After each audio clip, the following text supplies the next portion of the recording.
The thing you're working toward right now won't make you happy. Not the way you think it will, and you already know this. Somewhere, you've done it before. You wanted something badly. A job, a person, a number in your bank account, a body, a degree. You got it, and within a few weeks, sometimes a few days, the feeling just faded.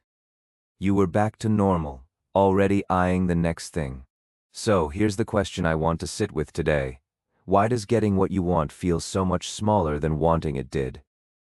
And what do you do about a brain that keeps sliding the finish line further away the second you reach it? Okay, so there's a name for this. Psychologists call it the arrival fallacy. It's the false belief that reaching a goal will hand you lasting happiness. And the reason it's a fallacy is built right into how your brain runs. The thing you want so badly right now? Getting it won't feel the way you're picturing. And here's the uncomfortable part. Your brain is built to make sure of that. It pays you the most while you're chasing and goes quiet the moment you catch. It rewards the hunt, not the kill. The wanting is the whole show, and the having is just the credits rolling. That's not you being ungrateful. That's the machine doing exactly what it's designed to do. So why do we fall for it every single time? Here's what's actually happening under the hood. The chemical you feel while chasing a goal isn't the chemical of enjoying it. Dopamine, the thing everyone calls the pleasure molecule, isn't really about pleasure at all. It's about anticipation. It spikes when you're moving toward a reward, not when you finally hold it. Think about that for a second. Your brain pays you the most, not when you win, but when you're about to. The closer you get, the louder it gets. And then you cross the line, and it goes quiet. It's already scanning the horizon for the next thing to want.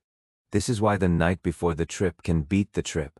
Why planning the project is more exciting than finishing it. Why the crush is more intoxicating than the actual relationship. I bet you felt this and it confused you a little.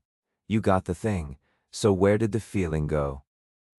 Anticipation is the drug, arrival is the calm down. Now here's the part that actually messes people up. It's not just that the happiness fades, it's what you decide it means. Here's the quiet trap almost nobody catches themselves in. When the goal you reach doesn't fill you up, you don't blame the goal, you blame its size. You think, okay, that wasn't enough. I need the bigger house, the higher title, the rounder number. So you pick a bigger target and start running again. But the goal was never too small. Arriving just never feels like much for long. You're not climbing toward happiness. You're on a treadmill, quietly cranking up the speed. Feel familiar yet? Psychologists actually have a name for that treadmill. They call it the hedonic treadmill.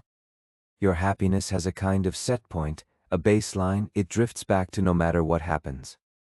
Win the lottery, and once the shock wears off, you drift back down toward where you started. Go through something hard and slowly, painfully, you drift back up. Good things and bad things both get absorbed.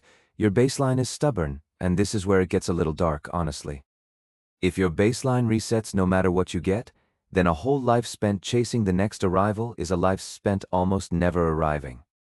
You're always one achievement away from the feeling. And one achievement away is a place you never actually leave. Let me give you the version of this that hits closest to home. You know the one, someday. I'll relax once I hit this income. I'll feel settled once we buy the place. I'll finally be happy after the wedding, after the baby, after the promotion. And then you get there.